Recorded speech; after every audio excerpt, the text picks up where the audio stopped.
A'udzubillahi minasyaitonirrajim. Bismillahirrahmanirrahim. Allah wala haula wala quwata illa billahil aliyil azim. Alhamdulillahirabbil alamin. Assalatu wassalamu ala asrofil anbiya'i wal mursalin wa ala alihi wa sahbihi ajmain. Rabbi shrah li sadri wa yassir li amri wa hlul 'uqdatam min lisani yafqahu qawli waj'al waziran min ahli. Assalamualaikum warahmatullahi wabarakatuh. Waalaikumsalam warahmatullahi wabarakatuh. Baik, sahabat sekalian, alhamdulillah atas nikmat Allah kita bisa berkumpul pagi ini untuk tadabbur Al-Quran. Jadi insya Allah kajian hari ini menjawab pertanyaan, masih bersambung dengan materi minggu lalu ya, terkait dengan nafkah di minggu lalu dan instrumen investasi ya.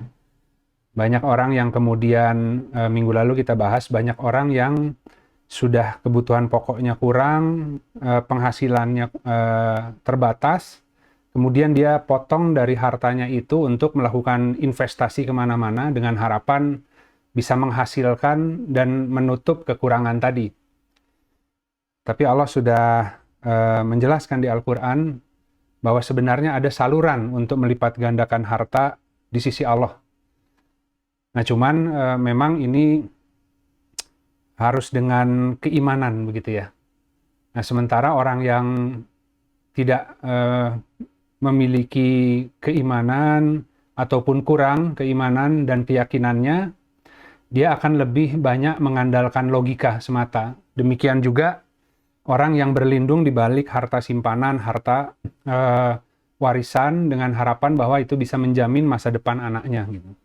Padahal di Al-Quran spesifik jelas gitu bahwa cara untuk mengamankan keturunan kita adalah dengan memelihara anak yatim gitu ya. Salah satunya itu. Nah kemudian juga tadi untuk melebarkan infak, saluran masuk, itu ketika kita kurang, kita potong sebagian, yang kemudian kita investasikan di jalan Allah. Dan kemudian dari infak kita, meskipun terbatas, kalau orang tua kita tidak mampu, maka kita tarik di bawah pemeliharaan kita. Karena Allah menjamin, barang siapa yang kemudian melebarkan infaknya sesuai dengan yang Allah ridhoi, maka saluran masuknya pun akan Allah lebarkan. Jadi dimulai dari orang tua, kemudian karib kerabat, kemudian lanjut ya ke anak yatim, ada orang miskin, ada ibnu sabil, itu semuanya akan terus dilebarkan pembelanjaan. Tapi kemudian manusia terhijab oleh nilai tukar atau pola tukar yang linier, sehingga ketika bersedekah, dia berharap bahwa Allah akan langsung mengembalikan pelipat gandaan 10 hingga 700 kali dalam bentuk uang juga gitu. Padahal Allah, uang itu kan sebuah efek lah ya, atau hasil samping dari sebuah amalan yang produktif gitu ya. Ketika orang kemudian mengerjakan sesuatu yang produk atau karyanya itu banyak yang membutuhkan, otomatis dia jadi bermanfaat dan akan selalu dibutuhkan oleh orang lain ya.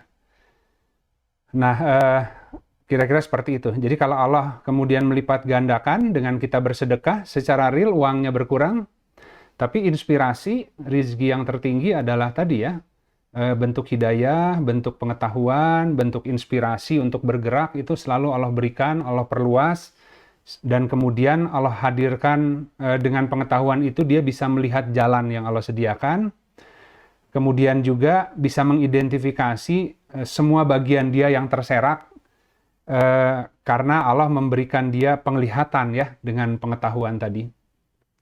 Ya tentu kemudian ketika semua sumber daya, bahan baku yang Allah sediakan buat dia bisa identifikasi, kemudian dia mampu juga mengolah karena karunia Allah ya, memberikan akal dan pengetahuan, ya hasilnya nambah terus begitu.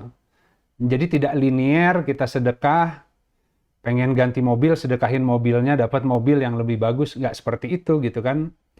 Jadi ya tentu Allah tidak mau hanya memberikan harta, benda dunia, karena itu kan sementara juga sifatnya ya. Kalau kita meninggal, semua harta nggak ada yang kebawa ya tadi ilmu-ilmu yang bermanfaat, kemudian sedekah jariah, dan juga tadi anak-anak soleh yang mendoakan. Dan anak-anak soleh ini otomatis si orang tua yang Allah berikan pencerahan, pengetahuan, dia akan terus berwasiat kepada anaknya sepanjang hidupnya. Jadi wasiat itu tidak hanya ketika tanda-tanda maut datang gitu kan ya. Meskipun di Al-Quran dikatakan begitu, apabila salah satu di antara kalian kedatangan tanda-tanda maut, hendak berwasiat. Tapi orang nggak ada yang tahu kapan meninggal kan. Bisa sakit parah, sembuh gitu. Bisa nggak sakit apa-apa, tiba-tiba wafat gitu kan. Tapi sebenarnya wasiat itu harus dicicil gitu ya.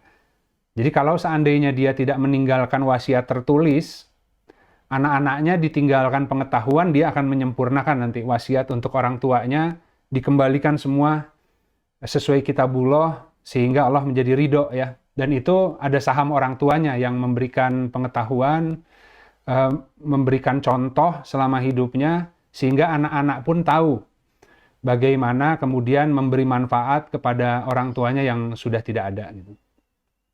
Nah, jadi kemudian ada pertanyaan lanjutan. Pertama adalah terkait bagaimana caranya kalau ada orang yang berhutang kemudian sudah lama tidak bayar, kita cara menagihnya begitu kan ya. Kemudian selanjutnya pertanyaan kedua juga masih terkait ada orang yang kemudian katakanlah dikasih harta kekayaan tapi tercampur amalannya, cara memperoleh hartanya dengan hal-hal yang Allah tidak sukai, tapi kemudian dia banyak bersedekah gitu. Nah, apakah itu Allah terima atau tidak gitu? Sehingga dia berasumsi, berkeyakinan, ya kalau nanti saya melakukan kesalahan, saya sedekah aja yang banyak gitu kan. Saya ambil dari yang katakan syubhat, atau bahkan Allah tidak sukai, haram lah katakan. Tapi setelah itu saya akan nyumbang ke masjid, banyak nolong fakir miskin. Apakah Allah menerima atau tidak? Pertanyaan begitu ya.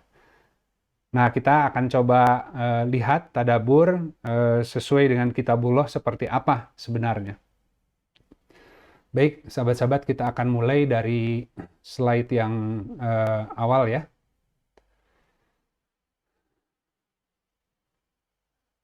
Kita buka dengan Quran Surat Al-Baqarah, Quran Surat 2, ayat 280 sampai 281. Auzubillahiminasyaitonirrajim. Bismillahirrahmanirrahim. Dan jika orang yang berhutang itu dalam kesulitan, maka berilah tenggang waktu sampai dia memperoleh kelapangan. Dan jika kamu menyedekahkan, itu lebih baik bagimu jika kamu mengetahui. Dan takutlah pada hari ketika kamu semua dikembalikan kepada Allah, kemudian setiap orang diberi balasan yang sempurna sesuai dengan apa yang telah dilakukannya. Dan mereka tidak dizolimi atau dirugikan. Ya, jadi kembali lagi tadi, ketika kita memberikan pinjaman kepada seseorang, ya umumnya yang meminjam uang itu adalah orang-orang yang sedang susah kan, yang tertimpa musibah, punya hajat yang harus ditunaikan tapi kurang perlengkapan, kurang tadi ya modal gitu kan ya. Nah, tentu kita harus melihat dulu nanti hutangnya itu benar atau tidak gitu kan ya. Tapi kalau hutangnya benar, kemudian kita bantu, ada potensi bahwa itu tidak kembali gitu kan. Tentu kita mendoakan yang baik, semoga dengan kita memberi pinjaman, kemudian dia bisa keluar dari persoalan, kemudian hidupnya bisa kembali bangkit, dan dia kembalikan uang kita gitu kan ya. Nah, sehingga dengan potensi ketika orang memberikan pinjaman kepada orang lain,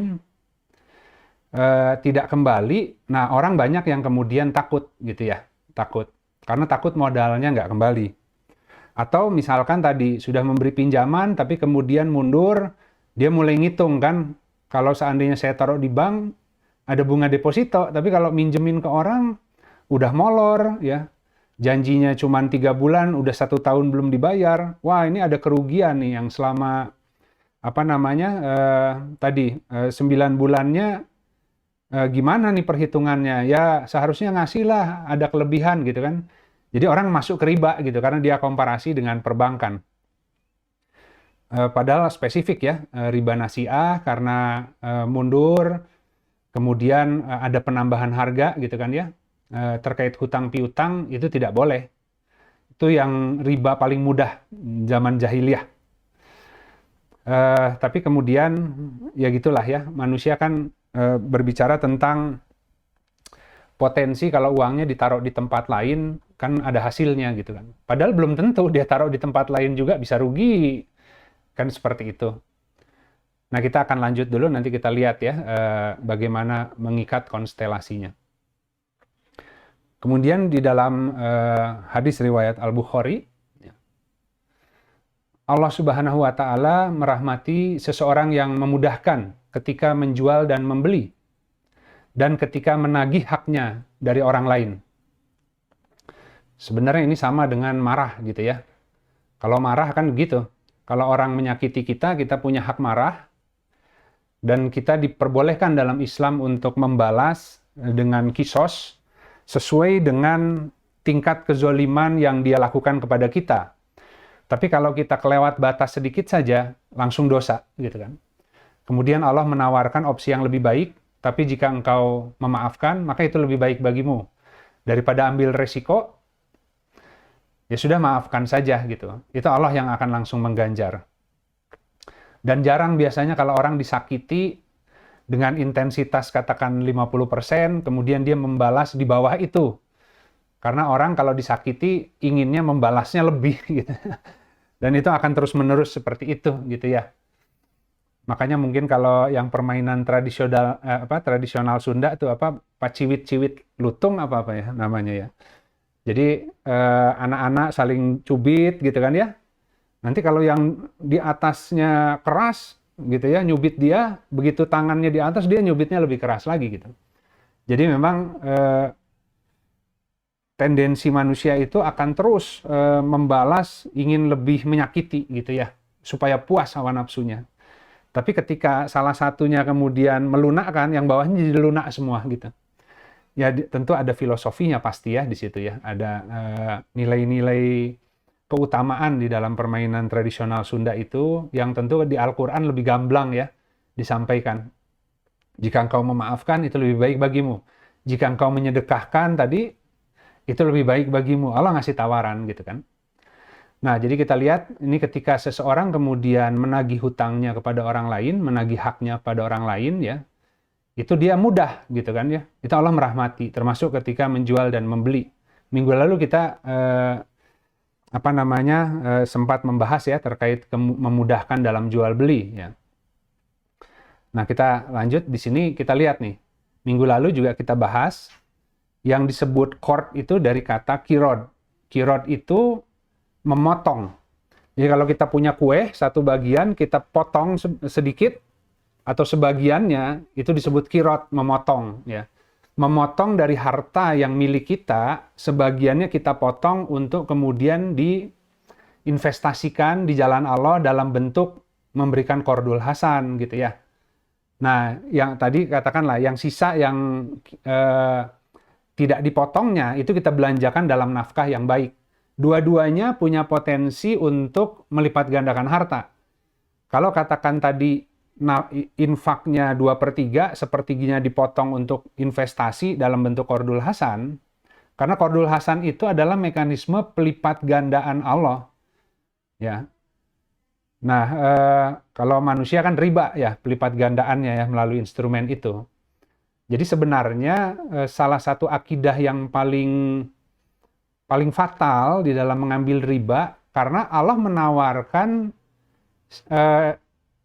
saluran pelipat gandaan, tapi kemudian orang lebih meyakini saluran pelipat gandaan yang dibuat manusia ketimbang yang Allah sudah sediakan. Sebenarnya cacat akidahnya di sana gitu ya.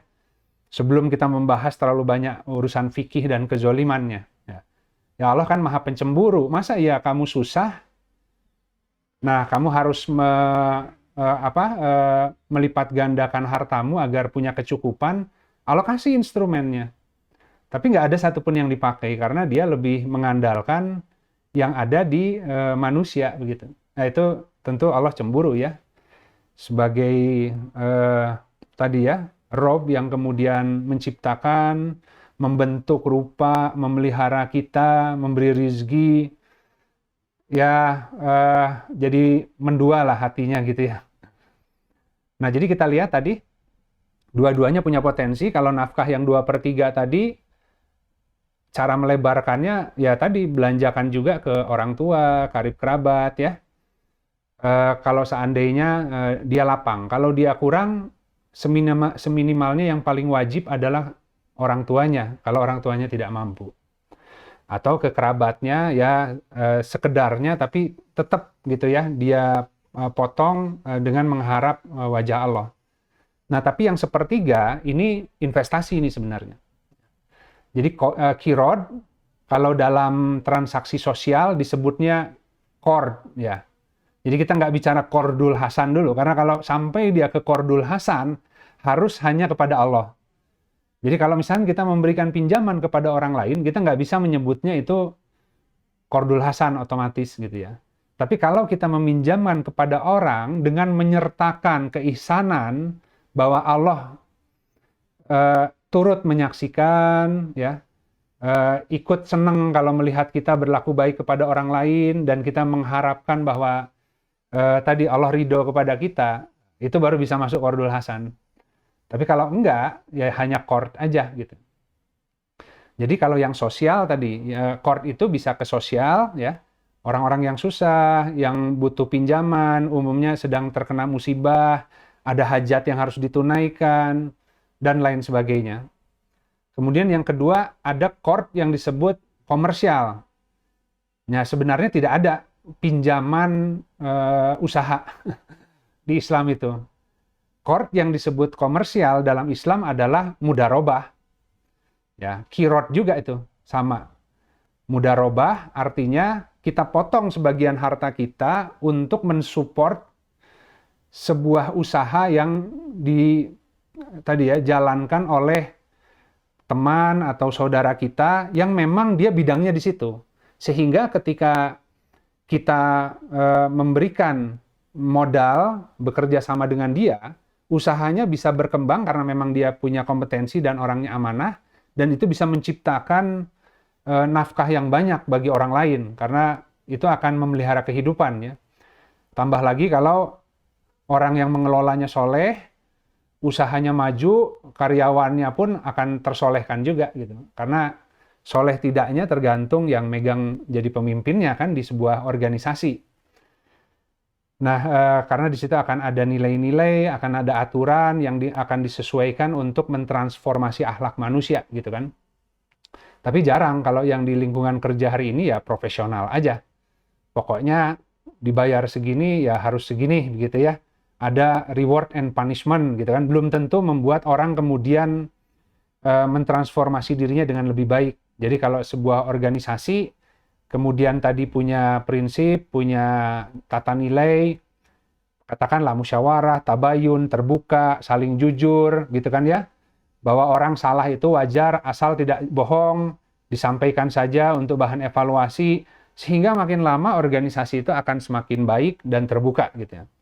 Tapi kalau langsung reward and punishment, jangan-jangan orang takut, sehingga melakukan keburukan tapi diam-diam kan.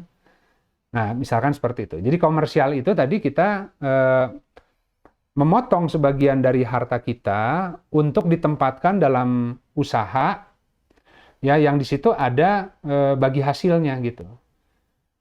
Nah, tentu ada resikonya juga. Apakah pasti untung kalau usaha? Kita nggak bisa. Nggak ada usaha yang pasti untung. Kecuali seakan-akan riba itu pasti untung. Pokoknya masukin segini dapat bunga segini. Kecuali banknya dilikuidasi gitu ya. Padahal sebenarnya itu hanya, ya semua juga bisa crash ya, perbankan juga, dan itu sudah banyak terjadi di dalam sejarah. Tapi manusia kan lihat institusi besar, tenanglah kalau di bank aman. Ya. Banyaklah gitu ya, tadi yang bank kemudian kolaps. Gitu. Nah, kemudian yang ketiga adalah dalam jihad langsung ya. Jadi tadi qard bisa dalam bentuk sosial, dalam bentuk komersial yang disebut mudharabah, ataupun langsung jihad gitu kan.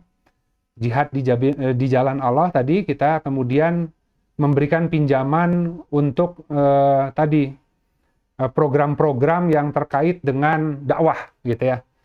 Meskipun semuanya ada dakwahnya gitu. Karena orang yang berdagang harus memberi nasihat yang baik dengan contoh. Sehingga ketika seorang mukmin, seorang muslim berdagang, seharusnya dia bisa menjadi contoh bagi lingkungannya. Dia maju, berkah usahanya, orangnya soleh, kemudian yang lain pun ingin seperti dia dan berubah ke sana. Ternyata bisa ya, maju dengan cara bertakwa, dengan cara jujur. Sementara di luaran orang mengatakan, ya kalau jujur-jujur, kalau terlalu jujur kapan untungnya gitu. Orang lain juga curang kan. Nah itu yang dengan mudah kalau kita tidak punya struktur pengetahuan yang kuat, yang kokoh dari Al-Quran, kita mudah terbawa arus. Nah jadi itu sahabat-sahabat, qardul hasan, yang menjamin dia qardul hasan, pastikan tujuannya terkait dengan amr Allah. Jadi kalau tadi ada orang yang terpuruk, datang ke kita, kemudian minta pinjaman, kita harus tahu buat apa, ya kan? Nah kemudian kalau seandainya dia adalah orang yang terpuruknya karena musibah kesalahannya dengan pola yang salah, kita harus memastikan dulu dia sudah kapok, sudah taubat, ingin hijrah, ingin menyelesaikan sisa kewajibannya, tapi setelah itu dia ini dalam rangka untuk hijrah ke Allah. Kalau itu sudah kita pastikan, kita boleh bantu sesuai kesanggupan kita memberikan pinjaman tadi. Tapi kalau hanya sekedar untuk gali lubang tutup lubang, karena namanya orang ya panik, karena banyak musibah, polanya salah, kemudian akhirnya hidupnya serba kekurangan, gali lubang tutup lubang, akhirnya lama-lama menjadi kebiasaan. Akhirnya Allahnya hilang kan? Padahal Allah menjanjikan, barang siapa yang bertakwa pada Allah, Allah berikan jalan keluar dan rizki dari arah yang tak disangka. Kemudian juga jika bertawakal maka Allah mencukupi kekurangannya itu gitu kan. Tapi karena dia belum mampu untuk takwa dan tawakal, akhirnya dia pinjam sana pinjam sini, gali lubang tutup lubang kan. Nah kita nggak bisa memberikan pinjaman seperti itu. Yang bisa kita lakukan, nasihati dulu, sampaikan ilmunya, hadapi orang yang nagih. Kalau dimarahi maka itu adalah bagian dari kafarat yang Allah sediakan, sehingga kemudian nanti dari sana dia akan dibukakan rizkinya. Nah orang menghindar dimarahi, makanya gali lubang tutup lubang. Padahal itu bagian dari kafaratnya. Nah kalau kita sudah berikan tadi nasihat, kemudian dia mau berusaha mengikuti, barulah kita beri pinjaman gitu. Jadi sebenarnya itu dikaitkan dengan tujuan terkait amr Allah, menyelamatkan manusia dari keterpurukan yang lebih dalam gitu kan. Nah karena pertanyaannya tadi adalah terkait dengan hutang sosial, tentu ini tadi hutang masa lalu yang sudah lama orangnya nggak bayar-bayar lah gitu ya. Ini gimana cara etika menagihnya gitu kan. Ya etika menagihnya ya ini gitu ya. Orang yang di dalam kesulitan ya maka beri waktu hingga dia memperoleh kelapangan, atau disedekahkan saja. Nah cuman yang jadi persoalan, saya menduga bahwa dulu pinjamannya itu juga kan tanpa sebuah perspektif keilmuan ya. Pokoknya siapa aja yang minjem karunya, kasihan kita kasih gitu. Kita nggak tahu tujuannya apa, sehingga sampai hari ini dia nggak bisa bayar. Atau kalau ada uang dia pakai dulu ke yang lain, sehingga akhirnya yang pinjaman dari kita nggak dibayar-bayar. Kita nagih udah capek, akhirnya kesel hati kita, terus nanti di ujungnya kita umumnya ya orang, udahlah diikhlasin aja capek nagihnya. Nah itu nggak jadi qardul hasan, itu uang yang hilang gitu.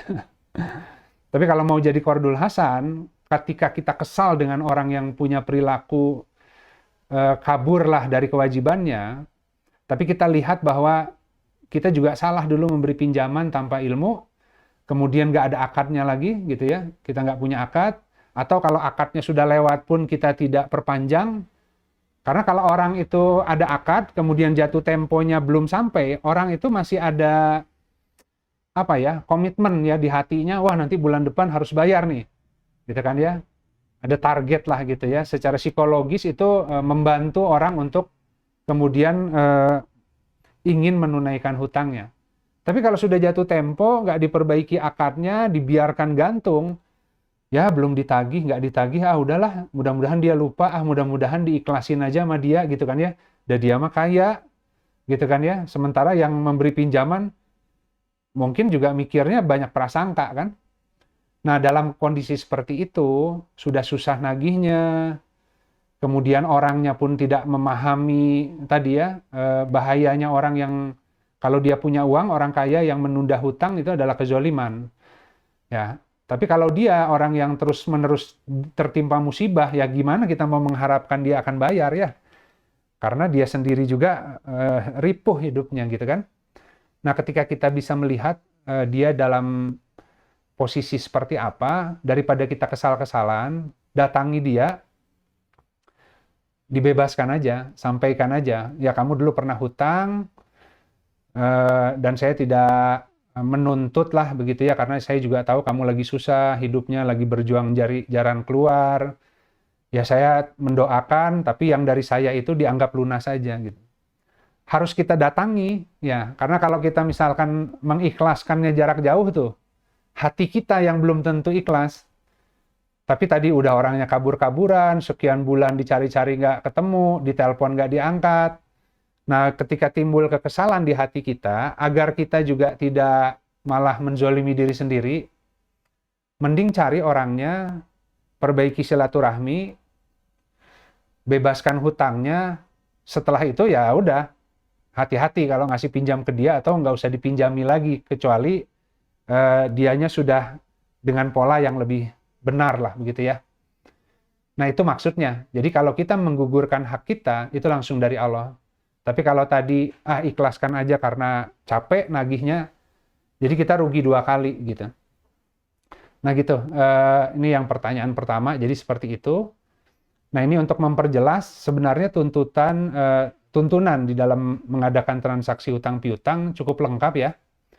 Jadi kalau sahabat-sahabat lihat di Quran Surat Al-Baqarah, dari ayat 275 sampai 283, itu silakan nanti itu rangkaian urutan.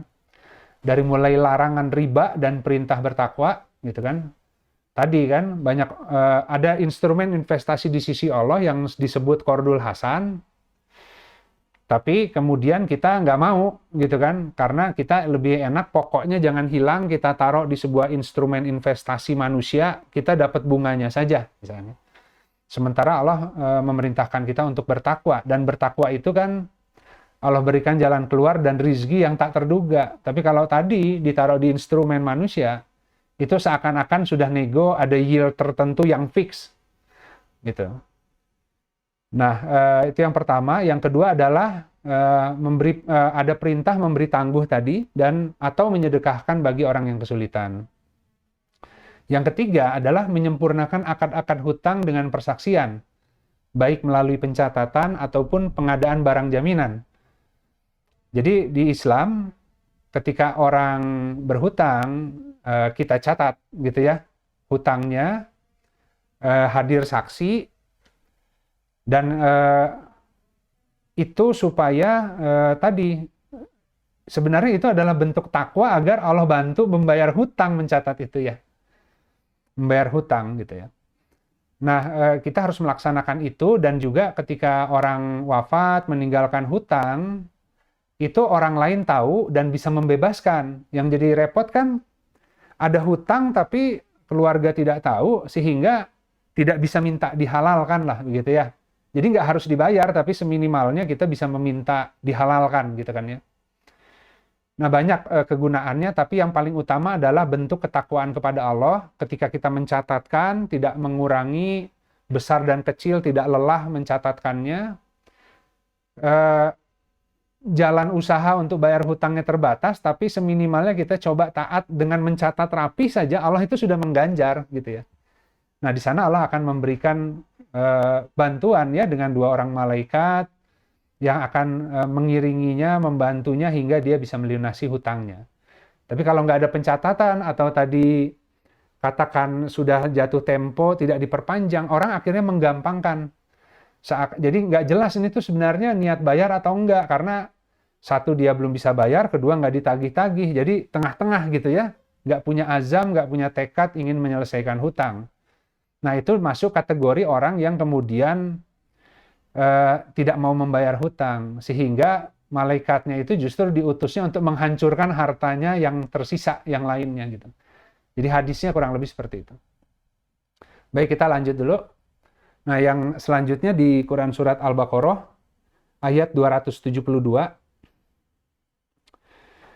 Ini masuk ke tadi ya, pertanyaan bahwa kalau kita punya harta, ya, yang hasil itu adalah hasil dari usaha yang katakan syubhat, atau katakan mungkin banyak hal yang dilarang gitu kan ya. Ada maisirnya, ada gorornya, ada bentuk spekulasinya, ada judinya. Ya, sesuai yang Al-Quran lah pokoknya ya, yang dilarang oleh Allah.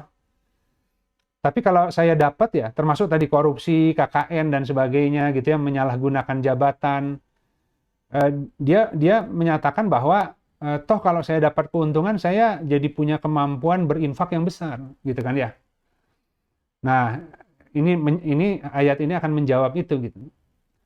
Jadi di Al-Baqarah 272, bukanlah kewajibanmu menjadikan mereka mendapat petunjuk, tetapi Allah lah yang memberi petunjuk kepada siapa yang Dia kehendaki.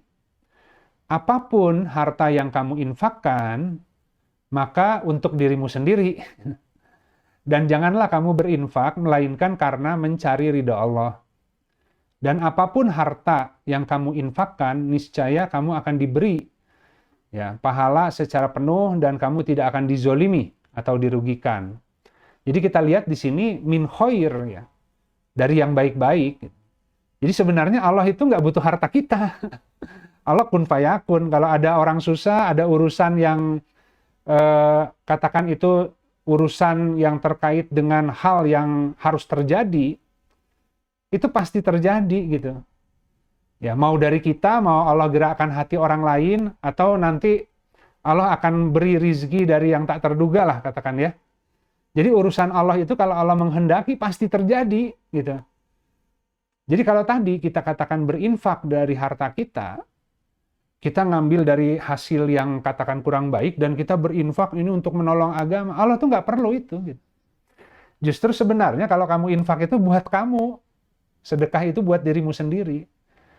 Ya. Tapi kalau kamu mengambil dari yang kotor, kemudian kamu bersedekah di jalan Allah nggak butuh uang. Sebenarnya kalau kamu nggak bersedekah juga, Allah nanti akan datangkan orang lain, ataupun jalan lain ya, untuk mencukupi agar semua urusan Allah itu terlaksana. Jadi itu yang pertama, min khair ya. Nah, kemudian kita akan lanjut, kita lihat. Di Al-Baqarah 267, wahai orang-orang yang beriman, infakkanlah sebagian dari hasil usahamu yang baik-baik, dan sebagian dari apa yang kami keluarkan dari bumi untukmu. Jangan kamu memilih yang buruk untuk kamu keluarkan, padahal kamu sendiri tidak mau mengambilnya, melainkan dengan memicingkan mata terhadapnya. Dan ketahuilah bahwa Allah Maha Kaya, Maha Terpuji. Allah itu sudah kaya, sudah al-Ghani, sudah punya segalanya, Maha Terpuji. Ya.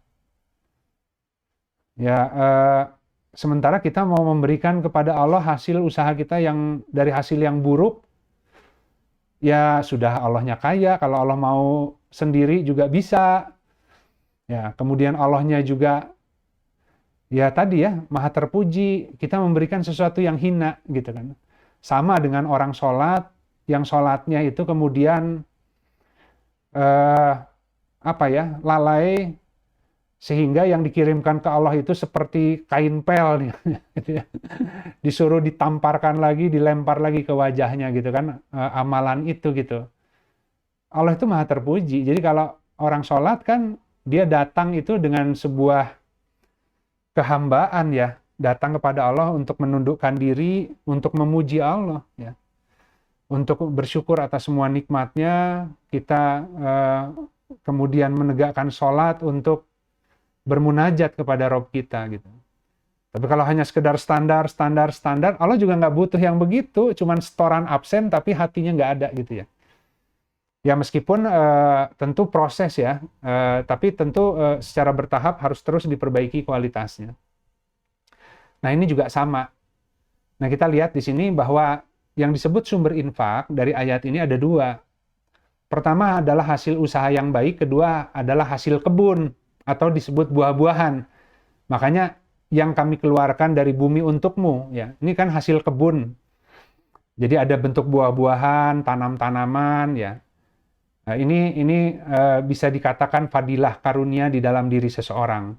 Jadi kalau hasil usaha itu adalah terkait dengan perdagangan, karena gini, manusia itu sebenarnya semuanya punya potensi, punya karunia yang Allah berikan, punya kebidangan yang khusus, tapi kebidangan itu butuh waktu untuk mengembangkan hingga dia menjadi kokoh.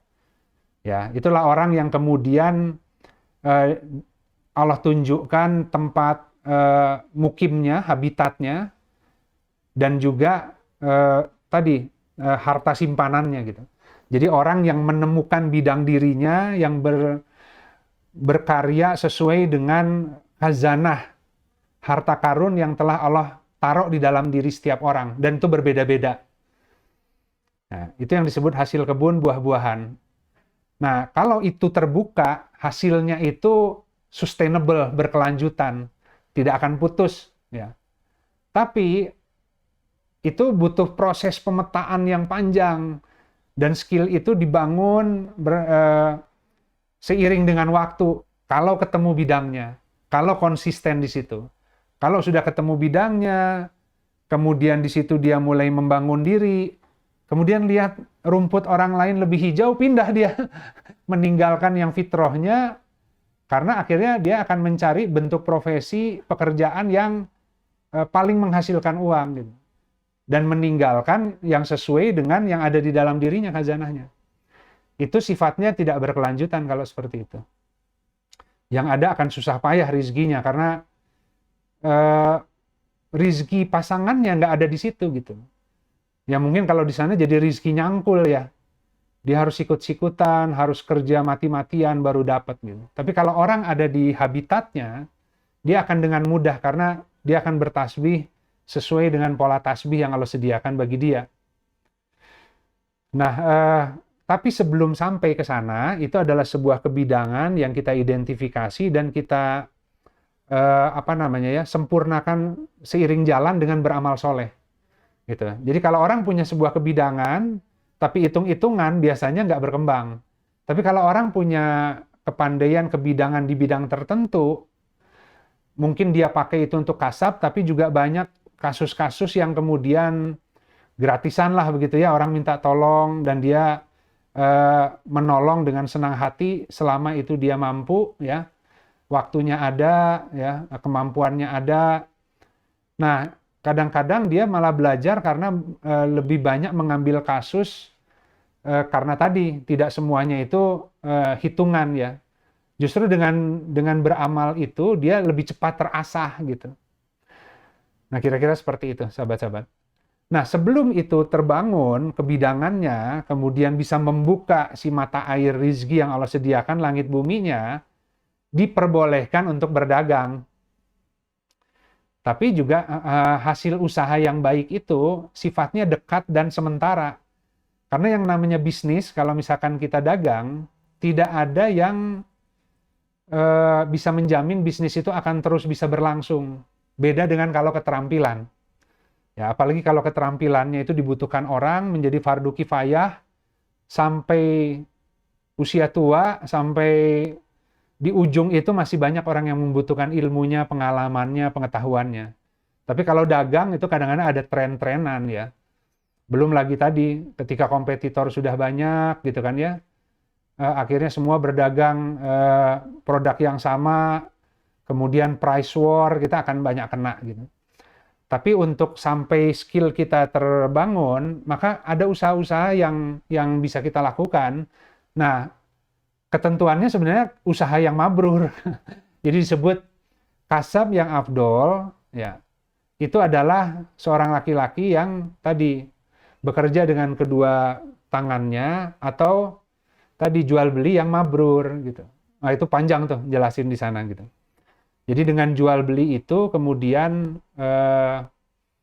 Allah menerima lah begitu ya. Allah menerima karena dia menyempurnakan takaran timbangan dan tidak mau merugikan orang lain. Meskipun rizki sesungguhnya bukan dari sana. Rizki yang sesungguhnya adalah ketika seseorang berhasil untuk mengaktifasi karunia yang Allah berikan kepada dia, benihnya tumbuh lah, kira-kira seperti itu. Nah itu seperti itu ya sahabat-sahabat. Nah dari dua hasil itu kita menginfakkan gitu.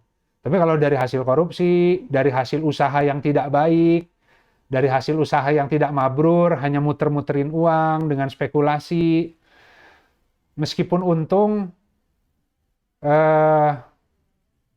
ya cuman Allah tidak menerima ya hal-hal yang katakan tidak sesuai dengan modal yang Allah beri ke dia gitu. Jadi seakan-akan menyia-nyiakan sesuatu yang Allah taruh di dalam diri dia.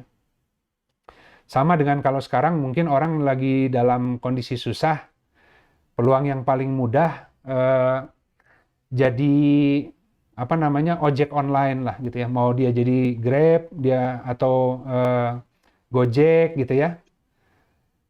Itu untuk sementara boleh gitu. Praktis, kemudian dia di sana hari ini mungkin ada S1, S2 yang bahkan ngegojek lah gitu kan ya. Daripada kemudian harus minta-minta, butuh rizki yang halal, ya sudahlah, nggak usah gengsi, kita ngegojek dulu gitu kan. Boleh sementara sifatnya. Tapi tidak boleh seterusnya, karena dia tetap sambil ngegojek harus mohon ke Allah agar bisa keluar tadi yang buahnya gitu. Nah jadi nggak boleh hidup di dunia hanya melihat praktisnya, yang penting dapat uang bisa makan, nggak. Tapi kita hidup di dunia untuk mengeluarkan, mensyukuri khazanah yang telah Allah berikan ke setiap orang. Gitu.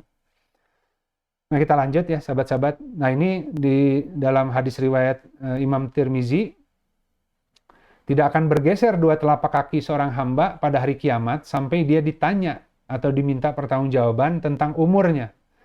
Kemana dihabiskan, kemudian tentang ilmunya, bagaimana dia mengamalkannya, tentang hartanya nih yang kita highlight ya. Dari mana diperoleh dan kemana dibelanjakan. Jadi nggak cukup cuman belanjaannya bagus, tapi perolehannya dalam tanda kutip Allahnya nggak suka gitu. Nah harus dua-duanya, saluran masuk, saluran keluar. Jadi kalau nafkah itu punya arti juga sebuah penampang yang ada dua lubang, atau kalau kita ceret corong untuk air ya. Jadi kalau di atasnya diisi, di bawahnya keluar gitu kan ya. Nah itu rizki itu seperti itu. Kalau saluran infak di bawahnya besar, tapi sesuai yang Allah perintahkan, maka di atasnya akan digedein. Kalau saluran di bawahnya besar, tapi banyaknya untuk memperturuti hawa nafsu dan tidak sesuai dengan yang Allah senangi belanjanya, dengan lifestyle dan sebagainya, atasnya akan dikecilin. Itu akan seperti itu. Nah, jadi sebenarnya tadi arah belanja yang baik akan membantu kita untuk cara memperoleh yang baik. Allah ajari ketika kita belanja dengan baik, akan didatangkan saluran yang baik. Demikian juga sebaliknya, gitu. Ketika tadi kita kemudian, jadi lebih baik kita sedekahnya sesuai kemampuan sedikit, tapi masuknya itu dengan cara yang Allah ridhoi, ketimbang hasilnya besar, kemudian sodakohnya besar, tapi tidak Allah terima, begitu ya. Nah itu kira-kira seperti itu. Jadi kalau menjawab pertanyaan kedua, karena orang mengatakan, oh nggak apa-apa, Tuhan bingung kepada aku, ya kan, setiap kali kemudian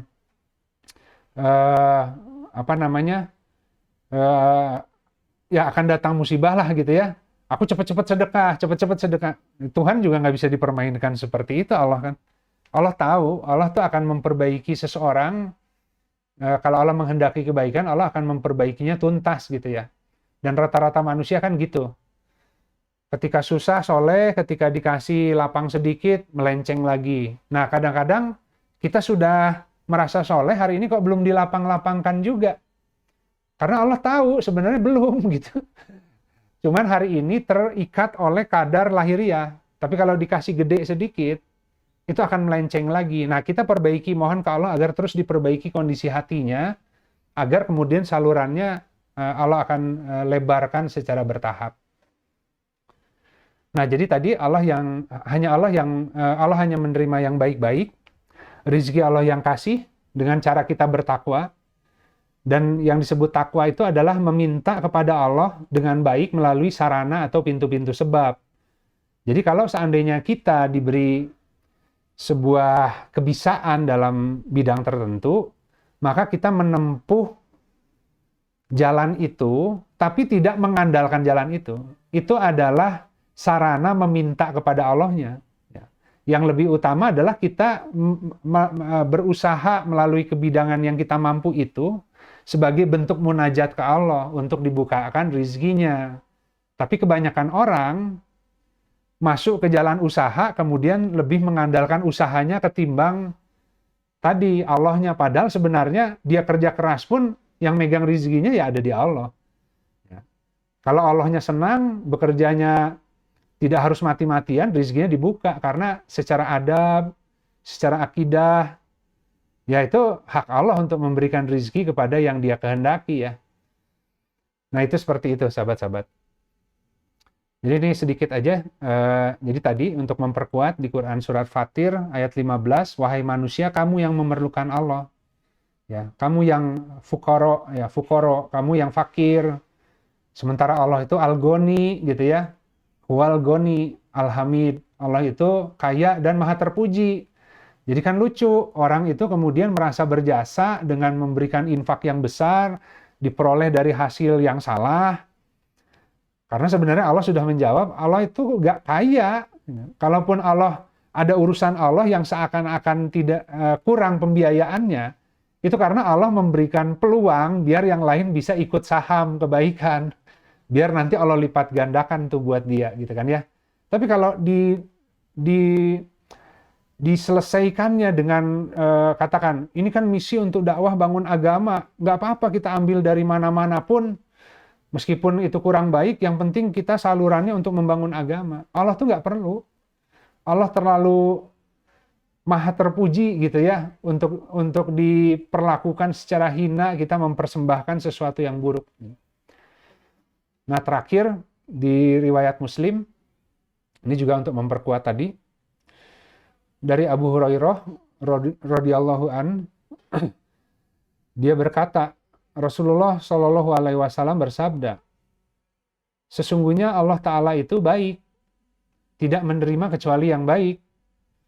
Dan sesungguhnya Allah memerintahkan orang beriman sebagaimana dia memerintahkan kepada Rasulnya dan berfirman, wahai para Rasul, makanlah yang baik-baik dan beramal solehlah, gitu kan ya. Ini kan kayak lebah ya. Cari dari saripati bunga, keluarkan nanti madunya itu yang bermanfaat, yang menyembuhkan penyakit bagi banyak orang. Setiap kebidangan kita itu kalau sampai ke paripurnanya itu akan dibutuhkan akan menjawab solusi masyarakat gitu. Dan dia berfirman, wahai orang-orang yang beriman, makanlah yang baik-baik dari apa yang kami rizkikan kepada kalian. Kemudian beliau menyebutkan ada seseorang melakukan perjalanan jauh, dalam keadaan kumal dan berdebu, dia memanjatkan kedua tangannya ke langit seraya berkata, ya Robku, padahal makanannya haram, minumannya haram, pakaiannya haram, dan kebutuhannya dipenuhi dari sesuatu yang haram. Maka jika begitu keadaannya, bagaimana doanya akan dikabulkan? Gitu. Ya, kira-kira seperti itu sahabat-sahabat. Jadi boleh saja orang tadi merasa dengan hasil yang tidak Allah ridhoi, pemasukannya, dia berinfak yang hebat, kemudian itu cukup gitu ya. Nah, tidak seperti itu. Nanti akan ditanya di hari kiamat, tidak akan bergerak telapak kakinya dari mana dan kemana gitu kan. Nah itu yang kita harus hati-hati gitu. Demikian mungkin yang bisa disampaikan, semoga menjawab dua pertanyaan itu. Sisanya barangkali ada waktu sedikit kita bisa diskusi. Terima kasih. Assalamualaikum warahmatullahi wabarakatuh. Waalaikumsalam warahmatullahi wabarakatuh. Alhamdulillah, ini sudah ada pertanyaan yang masuk Pak. Ini coba bacakan ya. Bismillahirrahmanirrahim. Bagaimana kaidah mengenai hutang piutang antara suami istri? Contoh kasusnya atau latar belakangnya. Nah, Indra bacakan. Suami meminjamkan sejumlah uang kepada beberapa orang temannya, yang jika dijumlahkan mencapai ratusan juta rupiah.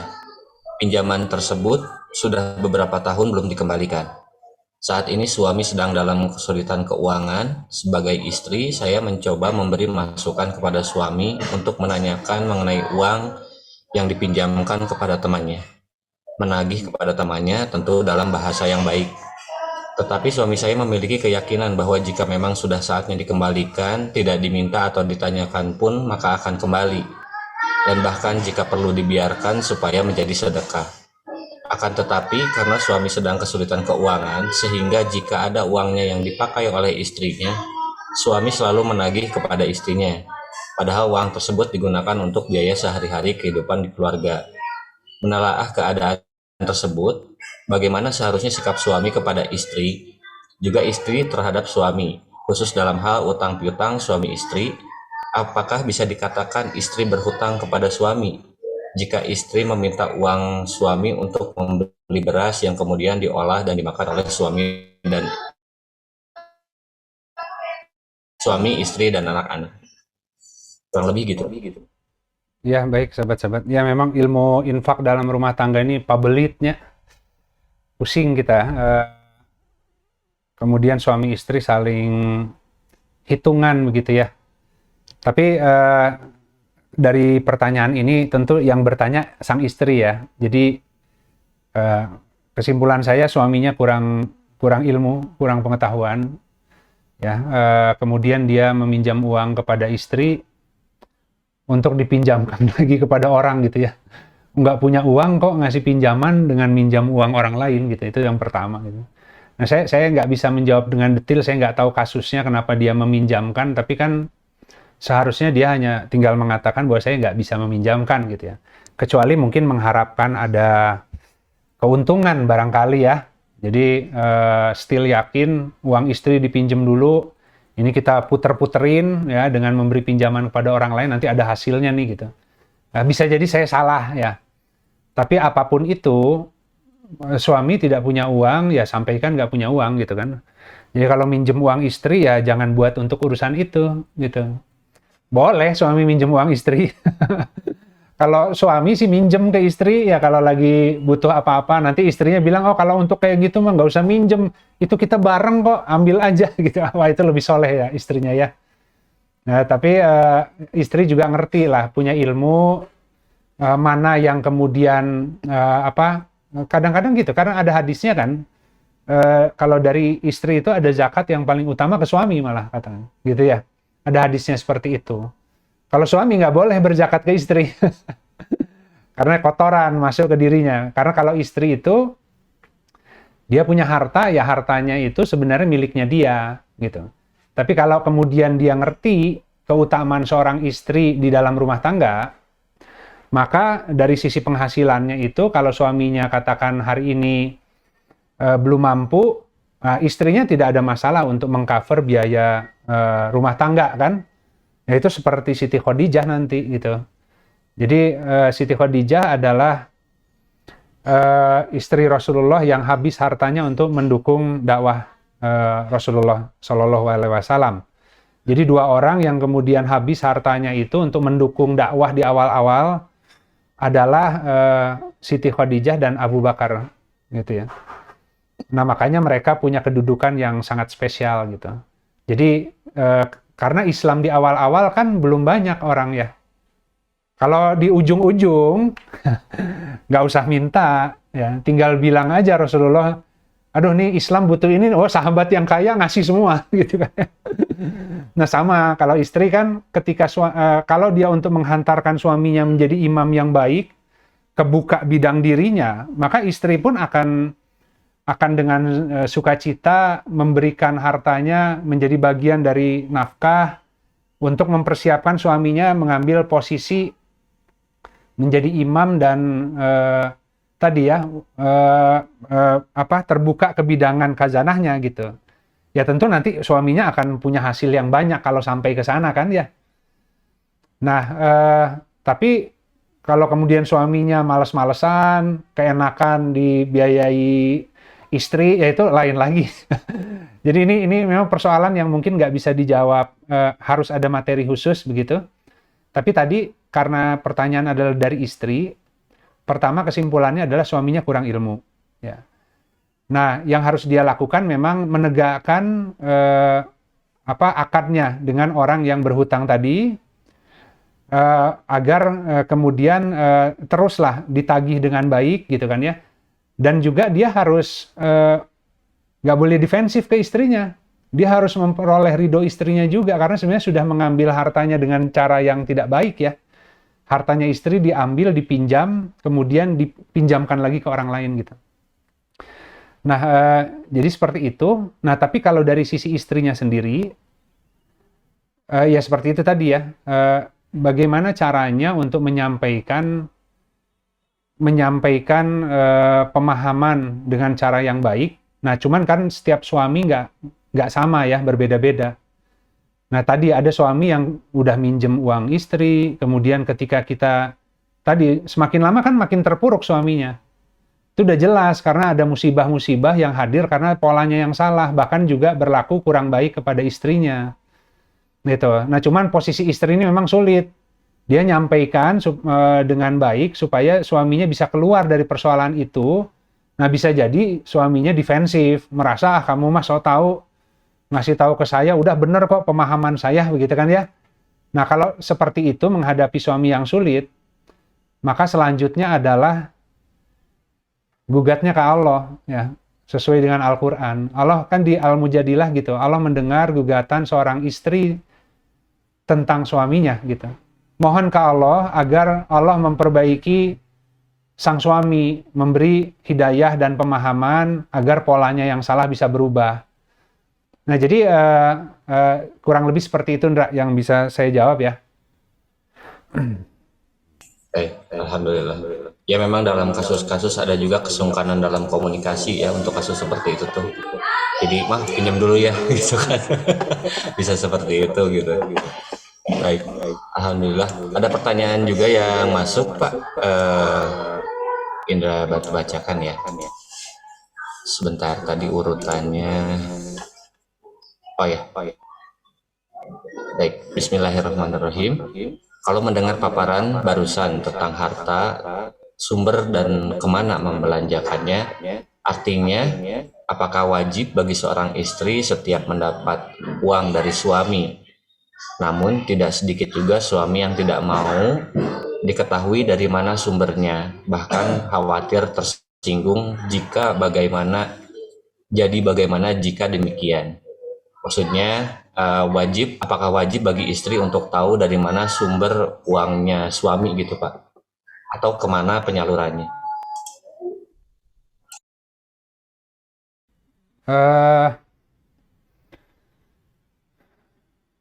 Pertanyaannya bagus-bagus. Kalau dikatakan wajib, tidak wajib ya. Tidak wajib. Ya. Tapi tentu itu keutamaan karena harus terbuka di rumah tangga. Kalau dikatakan wajib susah nanti. Ini kamu dapat uang dari mana? Saya pengen lihat nih, kamu tuh ada usaha apa saja gitu kan. Apa uang kamu itu cuma segini atau ada simpanan yang lain nih rekeningnya gitu. Kalau diwajibkan pastinya tidak ya. Tapi keutamaan ya tentu kan rumah tangga itu pasangan ya. Pasangan urusan. Jadi dia harus saling terbuka begitu ya. Dan juga sebenarnya tadi apa yang menjadi bidang suami itu ada kaitan juga dengan bidangnya istri lah, gitu kan. Nah, jadi kembali kalau pertanyaan apakah wajib, nggak wajib gitu, Ndra. Tapi keutamaannya di dalam rumah tangga yang baik, tentu ada transparansi, gitu kan ya. Tentu transparansi sesuai dengan yang Allah ridhoi lah, gitu kan. Jadi banyak hal lah, nggak mudah sebenarnya agama itu adil. Misalkan gini contoh, berbohong itu tidak boleh kecuali untuk 3 hal. Gitu kan ya. 1, mendamaikan orang yang sedang bersengketa. Ya kan. Ini kita datang ke seorang sahabat. Dia ngomongin orang lain nih, lagi rame dengan temennya kan, ngomonginnya jelek, terus kita datang ke sahabat yang satunya yang dia sedang bersengketa, eh, kita nyampaikan apa adanya, yang ada kan jadi makin bertengkar kan. Ya kita mungkin nyampaikan, enggak, dia mah juga sebenarnya kalau ada kesempatan pengennya mah akuran gitu ya. Padahal tadi baru habis marah-marah gitu ya. Nah, berbohong seperti itu tidak dianggap salah kalau di dalam agama gitu kan. Karena untuk mendamaikan antara orang gitu. Itu boleh berbohong. Dan salah satu di antara yang 3 itu salah satunya boleh berbohong kepada istri. Nah, berbohong pada istri itu maksudnya bukan berbohong yang ini ya. Tadi makanannya gimana, enak gak Pak? Wah enak kok, padahal nggak enak gitu ya. Misalkan contoh gitu kan ya. Terus tadi, ini uangnya udah cuman segini aja ya gitu kan ya. Oh iya cuman segitu, padahal suaminya sudah merencanakan, ya tadilah ya, apa namanya, suami punya hak untuk mengatur persoalan itu. Jadi dia mau infak di jalan Allah, dia mau bantu, ya, asal selama pakai ilmu lah gitu kan ya. Artinya tidak ada kewajiban untuk menyampaikan seperti menteri keuangan gitu. Begitu datang, nih gajinya ayah, masuknya dari sini, semua sampai detil belanjanya. Kata istrinya, ini kalau di luar meni jajan teh meni banyak-banyak gini gitu ya. Operasionalnya coba dikurangi. Nggak seperti itu gitu. Tapi insya Allah nih, ini saya merasa hari ini menjawabnya banyak yang gantung. Ini kayaknya bagus diangkat jadi materi lanjutan nih, dan pertanyaannya cukup banyak. Jadi materi hari ini mengundang pertanyaan, dan pertanyaan itu mengundang materi gitu ya. Nah, semoga nih jadi ada bahan untuk kita mengupas sesuai dengan kitabullah. Gitu, Ndra. Alhamdulillah. Baik. Mungkin untuk pertanyaan ini yang lain supaya nanti dirangkum dulu mungkin ya Pak ya. Jadi Ya, daftar pertanyaan yang sudah masuk, ya, insya Allah nanti dijadikan sebuah materi lanjutan. ya. Mungkin Indra persilahkan satu saja ya, misalkan ada yang mau buka open mic ya, yang nanya langsung. Mungkin ada, di sini ada Pak Nana juga. Kalau Pak Nana mah nggak nanya, dia Enggak ya, harus testimoni. sebelum... Testimoni kalau Pak Nana mah. Oh iya. Siar. Alhamdulillah.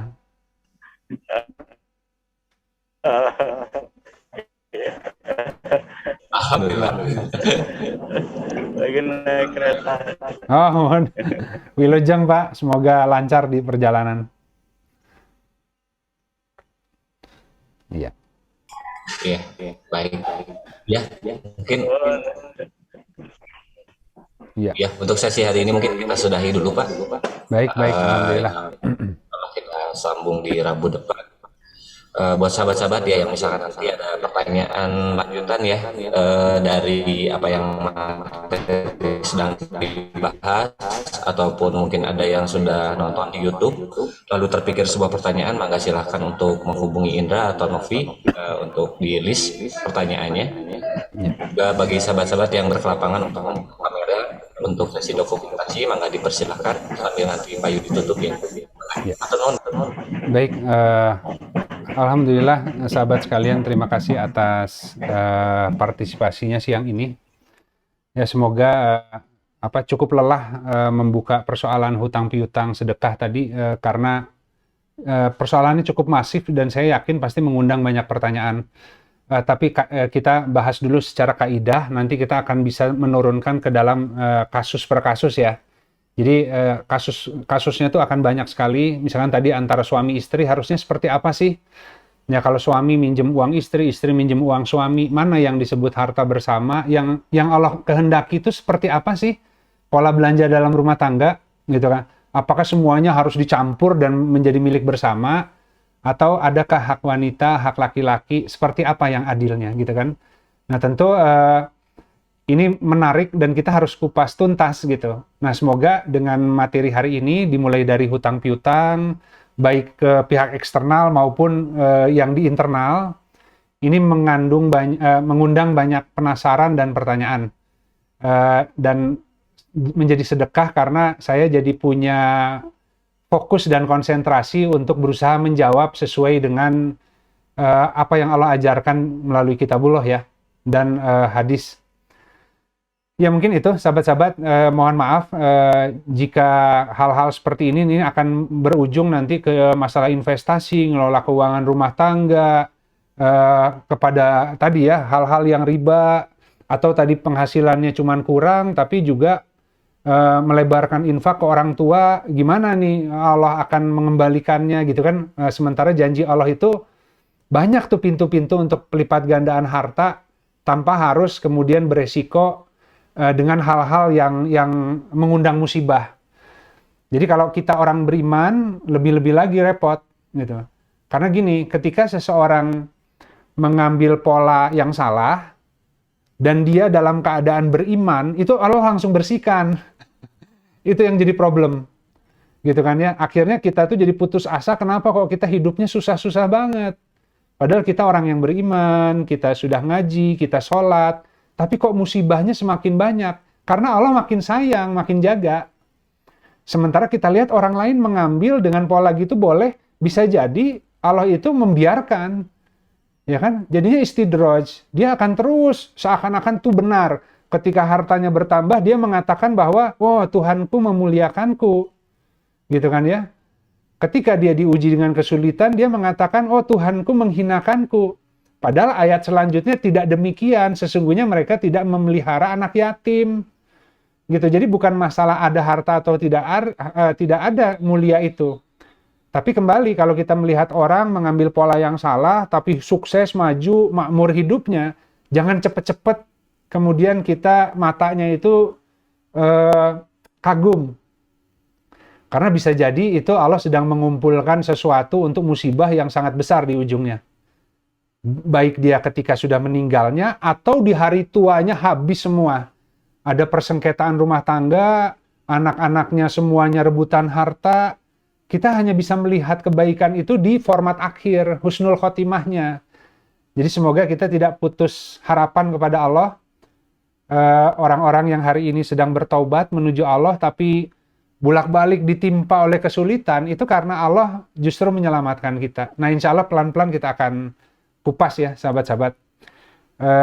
Baik demikian mungkin ya yang bisa disampaikan hari ini. Sekali lagi terima kasih. Insya Allah kita akan mengupas hal-hal yang cukup sensitif karena masuk ke pembelanjaan rumah tangga dan juga pada umumnya keterpurukan adalah dari sisi tadi investasi, hutang, kekhawatiran kehidupan dan lain sebagainya yang kemudian tanpa akidah yang tepat sebagai mukmin semakin Allah buat terpuruk agar kembali kepada Allah gitu. Tapi itu tiang untuk munajat.